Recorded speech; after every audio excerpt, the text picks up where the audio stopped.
جلوائے جانا جلوائے جانا جلوائے جانا مولایا صلی وسلم دائما ابدا علی حبیبک خیر خلق کلہم مولایا صلی وسلم دائما ابدا علی حبیبک خیر خلق کلہم۔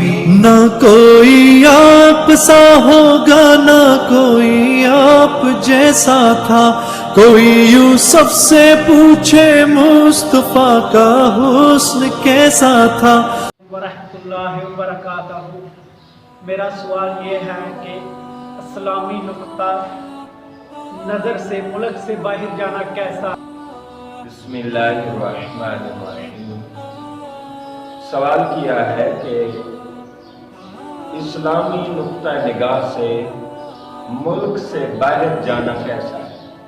دیکھیں جی، ملک سے باہر جانا اگر وہ دعوت و تبلیغ کے لیے، اسلام پھیلانے کے لیے، تو اس کے نظریات کچھ مختلف ہوتے ہیں۔ اگر وہ کمائی کرنے کے لیے اور دنیا داری کے لیے، تو ملک سے باہر جانے کی کئی صورتیں ہیں۔ ایک تو یہ کہ اگر انسان ملک سے باہر جائے تو پہلا تو قانون یہ ہے کہ اگر بندہ ہے میرڈ، شادی شدہ ہے، تو اس کو چاہیے کہ 4 مہینے کے بعد، 4 مہینے کے دوران وہ اگر اپنے ملک میں، اپنے وطن میں، اپنے گھر بیوی بچوں کے پاس آ سکتے ہیں پھر تو ٹھیک ہے، وگرنہ 4 مہینے سے زیادہ شادی شدہ آدمی کا باہر رہنا یہ مناسب نہیں ہے۔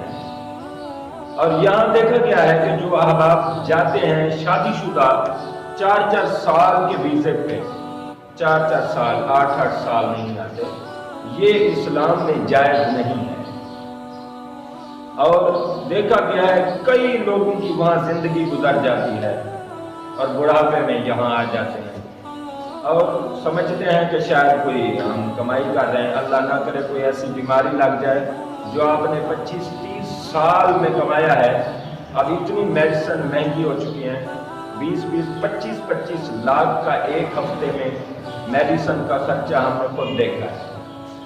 لہذا جو نصیب میں ہے وہ اللہ ہر جگہ دے سکتا ہے، لیکن یہ نظریہ رکھنا چاہیے آپ ملک سے باہر بھی جائیں تو کوئی حرام نہیں ہے، لیکن 4 مہینے کے اندر اندر آپ کو واپس آنا ہوگا۔ اس لیے حج کا بھی پیریڈ اللہ نے 40 دن کا رکھا ہے۔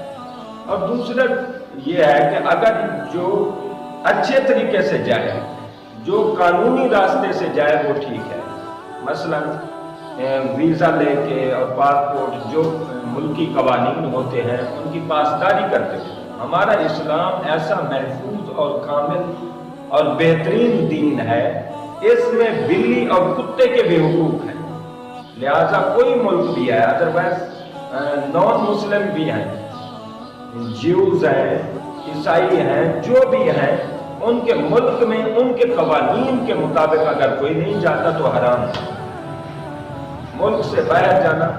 اب ہوتا یہ ہے کہ ہم کمائی کے لیے چلے گئے، پیچھے ماں باپ بیمار ہوتے ہیں، مر جاتے ہیں، جنازے نصیب نہیں ہوتے، یہ کون سی آپ کمائی کر رہے ہیں اور کہاں لے کے جانا ہے؟ اور آپ بڑھاپے تک وہیں رہتے ہیں، بڑھاپے میں یہاں آ گئے، بچوں کو وہاں سیٹل کر کے آ گئے۔ لہذا جیسے بھی ہم خوار ہوئے ہیں تم بھی یہی خوار ہو جائے، یہ طریقہ ٹھیک نہیں ہے۔ اور یہ ہوتا ہے کہ اگر خدا نخواستہ ڈیتھ ہو جائے تو 20-25 دن تک ڈیڈ باڈی نہیں آتی۔ اب ورثہ 20-25 دن پہلے جو آپ کی ڈیتھ کا سن لیتے ہیں وہ پریشان ہوتے ہیں، روتے رہتے ہیں، پھر 20-25 دن کے بعد آپ کی لاش آئی، ڈیڈ باڈی آئی تو دوبارہ زخم تازے ہو گئے، دوبارہ وہی رونا دھونا، وہی پریشانیاں ہو جاتی ہیں۔ لہذا ملک سے باہر ضرور جائیں، لیکن 4 مہینے کے اندر اندر واپس اور قانونی راستے سے جائیں۔ ایسے غلط راستے سے، انلیگل راستے سے جو جاتے ہیں ان کی دیکھو راستے میں ڈیتھ ہو جاتی ہے، کہیں سمندر میں گر جاتے ہیں، کوئی راستے میں مر جاتے ہیں، والدین کو، پیچھے ورثاء کو منہ دیکھنا بھی نصیب نہیں ہوتا، اس کا جنازہ بھی نہیں ہوتا۔